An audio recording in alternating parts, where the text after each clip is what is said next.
et bienvenue dans Cult Fiction, le podcast des explorateurs du cinéma signé Télé Loisirs. Grand classique oublié, série B décomplexée, plaisir coupable, film passé totalement inaperçu, Cult Fiction est là pour vous faire découvrir tous les vendredis ces merveilles merveilleuses dénichées sur les plateformes SVOD telles que Canal+, Netflix, Amazon Prime ou OCS. Mon acolyte, le voici en train de faire neiger dans le studio avec son super pouvoir qui sert à rien là, c'est pas très sympa quand même. Marc Arlin, salut Marc. Salut Yann, je croyais qu'il faisait un petit peu chaud dans le studio, donc je me suis dit Tu as bien raison, c'est asphyxiant. Aujourd'hui dans Cult Fiction, les 5 légendes, film d'animation virevoltant sorti au cinéma le 20 novembre 2012 et disponible actuellement sur Netflix. On nous donne différents noms et nous prenons différentes formes. Nous apportons émerveillement, espoir. Nous apportons joie et rêve. Nous sommes le marchand de sable et la fée des dents. Nous sommes le lapin de Pâques et le Père Noël. Et nos pouvoirs sont plus grands que vous ne pouvez l'imaginer. Alors Marc, les 5 légendes, ça raconte quoi ? Alors dans les 5 légendes, on suit Jack Frost, un jeune garçon solitaire, qui se découvre le pouvoir de provoquer la neige, le froid, même la tempête. Un jour, il est contacté par le Père Noël, tout est normal, afin de l'aider à protéger les enfants du monde entier contre les menaces d'un esprit maléfique. Celui-ci, furieux que les enfants ne croient pas en lui, a décidé de transformer leurs rêves en cauchemars. Notre mission est de protéger les enfants du monde entier. Parce que tant qu'ils croiront en nous, nous ferons tout pour veiller sur eux. Mais Marc, ce Jack Frost, ce personnage folklorique totalement inconnu en France, c'est qui ? Jack Frost, effectivement, c'est un personnage qui est typique de la culture anglo-saxonne et qui est finalement assez peu connu en France. Alors, selon les contes qui s'en inspirent, il est soit représenté comme un elfe, soit représenté comme un jeune garçon. Bon, là, en l'occurrence, dans le film, c'est plutôt la deuxième option qui a été choisie. Il a des caractéristiques physiques qui rappellent l'hiver et la glace, puisqu'il a les yeux très très bleus, il a les cheveux très blancs, et c'est ainsi qu'il est représenté dans le film. Ouais, et en même temps, on peut rajouter qu'il a des pouvoirs un peu spéciaux. Il est à la fois espiègle, c'est-à-dire que c'est le personnage qui donne le nez givré, les oreilles givrées, mais c'est aussi un personnage qui peut tuer avec le froid. C'est un personnage vraiment atypique, et dans la légende, alors les plus vieilles légendes, elles seraient vikings, et t'as aussi des références allemandes et russes. Effectivement, il peut faire tomber la neige, mais il peut aussi produire du verglas, donc du coup, ça peut être très dangereux, ça peut être mortel. Si on veut utiliser un raccourci un peu rapide, c'est l'équivalent masculin de la Reine des Neiges, mais en plus maléfique, peut-être. Ça fait longtemps que j'existe. Mon nom, Jack Frost.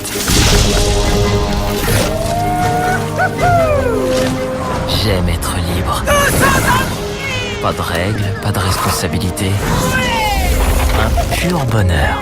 Et donc, ce personnage de Jack Frost, l'écrivain William Joyce, qui est à la fois écrivain et illustrateur, l'a utilisé dans une série de romans qui s'appelle Guardian of Childhood, qui est très très connue aux États-Unis. Et donc, ce personnage est devenu le héros du film. Et ce qui est intéressant de rappeler sur William Joyce, c'est que c'est un illustrateur hyper important dans le monde de l'animation parce qu'il a travaillé sur Toy Story et Mille et une pattes. Et en plus, il a gagné en 2012 un Oscar pour un court-métrage d'animation absolument génial qui s'appelle The Fantastic Flying Books of Mr. Maurice Lesmore. Bravo. Et un film muet qui rappelle un peu Buster Keaton avec sur l'idée de l'imagination déjà avec les livres. C'est vraiment un écrivain qui est passionné par les contes pour enfants, un peu intelligent, et c'est pour ça que Les 5 légendes est vraiment intéressant, parce que c'est un conte de fées, mais gentiment perverti. Oui, complètement. Alors, on n'a pas dit encore dans le pitch, mais autour de Jack Frost, donc il y a plusieurs personnages. Il y a le Père Noël, dont on a parlé. Alors, le Père Noël, il faut le savoir que dans Les 5 légendes, il est tatoué. Il a un accent russe. On a l'impression qu'il sort d'une prison sibérienne, en fait. C'est ça. Il y a aussi un lapin de Pâques assez badass, avec un accent australien, pour le coup, en VO. Et tout le monde le prend pour un kangourou et ça lui fout les boules. Exactement. Et il est armé d'un boomerang, donc attention au lapin de Pâques. Alors, il y a un marchand de sable que moi, j'adore. Ouais, muet et tout. Qui est muet. Il a des faux airs de Petit Prince. Il est plein de poésie, c'est magnifique. Et puis, on a la fée des dents, de Tooth Fairy, en VO. Un peu psychédélique. Ouais, espèce de femme colibri absolument magnifique. Enfin, visuellement, en plus, la recherche graphique de ces personnages est vraiment, vraiment fabuleuse, quoi. Voilà. Et donc, ça constitue les 5 légendes qui vont devoir s'unir face à ce personnage, cet esprit maléfique. Alors, en VO, il s'appelle Pitch Black. Rien à voir avec le film avec Vin Diesel. Et en VF, il s'appelle Noirceur. Et c'est une espèce d'esprit qui vient transformer les rêves des enfants en cauchemars. Ouais, c'est un peu le boogeyman, en fait. D'appréciation du boogeyman. En fait, Croque-mitaine. Ouais, ou du croque-mitaine. Et ce qui est intéressant, c'est dans ce film, qui est vraiment visuellement merveilleux, c'est toute la réflexion qu'a le réalisateur et l'écrivain autour de l'imagination et du pouvoir de l'imagination des enfants vis-à-vis des grands héros folkloriques. C'est-à-dire que on est sur la croyance et sur la puissance de la croyance chez ces Avengers des contes de fées, en fait. Ouais, c'est ça. Et il y a un travail aussi dans le film au niveau des textures, moi je trouve qu'il est magnifique. Les personnages sont vraiment beaux, les séquences d'action sont vraiment merveilleuses, quoi. Enfin, il y a un côté vraiment féerique.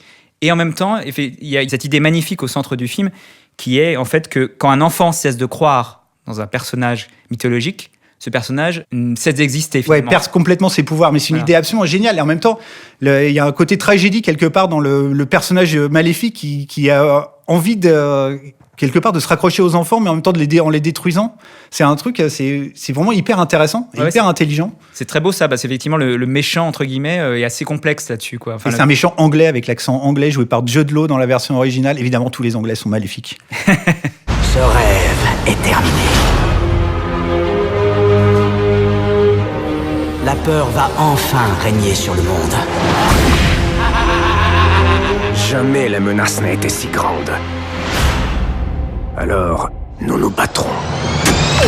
Et alors, ce qu'on peut rajouter, effectivement, tu en parlais tout à l'heure, c'est la mise en scène qui est absolument incroyable. C'est d'une fluidité. On est dans un vrai film d'action. On est vraiment la parabole avec les Avengers. Moi, je trouve elle se tient parce qu'on est dans un vrai film de super-héros, de contes de fées, avec des scènes d'action hallucinantes et d'une fluidité de mise en scène absolument dingue. Et je tiens juste à préciser que le réalisateur, c'est Peter Ramsey.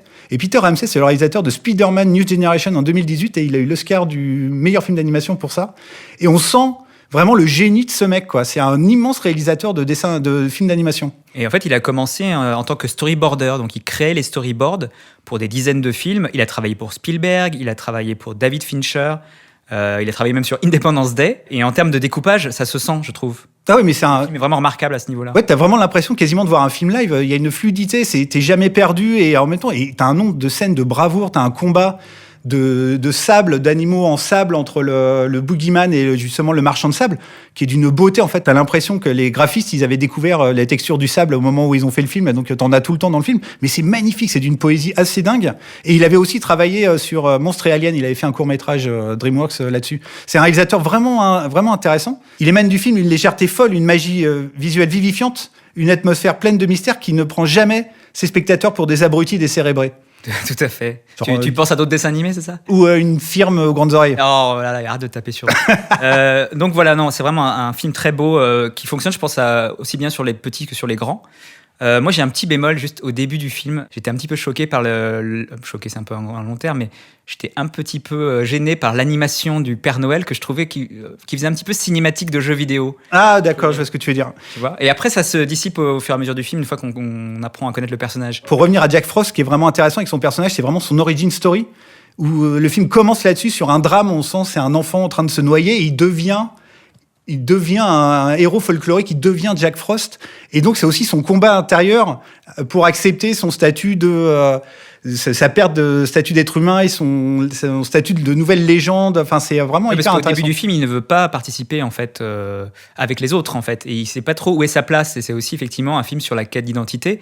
Et aussi, tu vois qu'il veut être un enfant comme les autres. Il veut jouer avec les autres enfants, sauf qu'il a ces espèces de super pouvoirs qui sont à la fois une bénédiction, puisqu'il peut offrir une bataille de boules de neige géniale avec tous les enfants, et c'est là où il commence à vraiment exploser, à comprendre un peu qui il est, mais en même temps il n'arrive pas parce que les enfants ne le voient pas et c'est une tragédie pour lui, quoi. Exactement, c'est à la fois une bénédiction et, comme tu disais, une malédiction, quoi. Ouais. Et on peut aussi souligner qu'il y a un immense directeur de la photographie qui a travaillé sur le film, c'est Roger Deakins, un mec qui a travaillé sur Skyfall, Les Évadés, Fargo, The Big Lebowski, Wall-E, Sicario, Blade Runner 2049 et sur le 1917 de Sam Mendes qui va sortir. Donc c'est vraiment, alors lui c'est carrément un génie du cinéma qui a travaillé sur ce film, et ça se sent aussi dans une espèce de texture assez réaliste et d'une beauté visuelle assez sidérante. Ça fait un bail depuis la grande tempête de neige de 68. En plein dimanche de Pâques. Me dis pas que tu m'en veux encore, si ? Si, mais c'est pas pour ça que je suis là. Camarade ? Le voilà, Jack Frost. Père Noël, ça alors? Depuis le début du podcast, on vous dit à quel point ce film est merveilleux, et pourtant, il n'a pas vraiment marché en salle. Ah oui, mais c'est même un énorme bide. Le budget était quand même colossal, 175 millions de dollars. Et le recette monde, à peine 300 millions, et même pas 100 millions de dollars aux États-Unis. En France, il a quand même plutôt bien marché. Il fait 2,7 millions d'entrées, ce qui est quand même pas mal. Mais en fait, ça symbolise cet échec quand même relatif du film. Les problèmes du studio à l'origine du film, qui sont les studios DreamWorks, qui sont des studios qui ont vraiment essayé pendant les années 90-2000 de trouver une troisième voie, une deuxième voie entre Disney et Pixar. En fait, ils ont essayé de trouver une troisième voie. Ils n'ont jamais vraiment réussi, alors qu'ils ont fait des films vraiment, vraiment excellents comme Eldorado ou Monstres contre Aliens, voire même Fourmis. Mais en fait, ils étaient dans une espèce de grand écart impossible. C'est-à-dire qu'ils essayent à la fois de faire des dessins animés qui sont a priori pour enfants, mais avec un humour beaucoup plus adulte. En fait, DreamWorks, pour moi, le problème, c'est que les franchises qui ont le mieux fonctionné sont peut-être les plus mauvais films. C'est-à-dire, je pense à Shrek. Madagascar aussi. Madagascar, Kung Fu Panda. C'est vraiment pas les meilleurs DreamWorks, mais malheureusement, c'est ceux-là qui ont fonctionné et c'est ceux-là que les gens retiennent. Et effectivement, des films comme Les 5 légendes sont peut-être moins associés du coup à DreamWorks, à l'image de DreamWorks. Ouais, complètement. En fait, moi, ça me fait penser à La malédiction du géant de fer de Brad Bird, qui était censé relancer les studios Warner en animation, qui a été un bide atomique. Et maintenant, le film est carrément considéré comme un chef-d'œuvre du cinéma d'animation américain parce que Brad Bird a explosé. Et je pense qu'avec vraiment le triomphe du réalisateur des 5 légendes, avec le triomphe artistique, pas forcément public, de Spider-Man, je pense que ce film va vraiment être évalué et à sa juste valeur. C'est un immense film. C'est même un des meilleurs DreamWorks, je pense. C'est vraiment magnifique comme film. Mais c'est vrai qu'il y a une troisième voie, comme tu disais, à créer entre Disney, alors maintenant Disney Pixar, puisqu'ils sont associés, et puis peut-être d'un autre côté des films comme Les Mignons ou ce genre de choses qui s'adressent peut-être vraiment à un public enfantin. Et là, dans Les 5 légendes, encore une fois, je pense que tout le monde peut y trouver son compte. C'est qu'à le dire. Son compte de fées. Vraiment, il y a un côté adulte en même temps dans les rapports entre les personnages, dans ce que travaille le film de plus sombre, on va dire. Et puis en même temps, il y a la magie visuelle, quoi. C'est clair. La rapidité, la fluidité du film qui fait qu'on s'ennuie jamais. Ah oui, c'est vraiment un film merveilleux. Et maintenant, DreamWorks, ils sont vraiment perdus dans une espèce de décadence artistique et de cynisme mercantile là, avec Kung Fu Panda 25, Dragon 35, les pingouins de Madagascar. Moi, j'aime bien Dragon pour le coup, mais ouais, ils ont réussi à trouver un truc avec, mais maintenant ils font aussi Baby Boss ou les trolls. C'est DreamWorks, c'est vraiment artistiquement complètement décadent. Et ils n'ont pas fini de le faire vu que ce genre de film cartonne. Enfin, Baby Boss, c'était un énorme carton mondial. Pour résumer tout ce qu'on vient de dire avec un talent proprement folklorique, je dois dire, Les 5 légendes, c'est un conte de fées gentiment irrévérencieux et plein d'humour, une mise en scène ultra spectaculaire, un graphisme étincelant, une réflexion subtile sur le pouvoir de l'imagination. J'espère que les Yetis t'ont bien traité. Ouais, j'adore être fourré dans un sac et balancé par un portail magique. Ah, tant mieux. C'était mon idée. Voilà, il est temps pour nous de reprendre notre quête telle des chevaliers des temps modernes à la recherche du Graal cinématographique. En espérant vous avoir convaincu de découvrir les 5 légendes disponibles sur Netflix.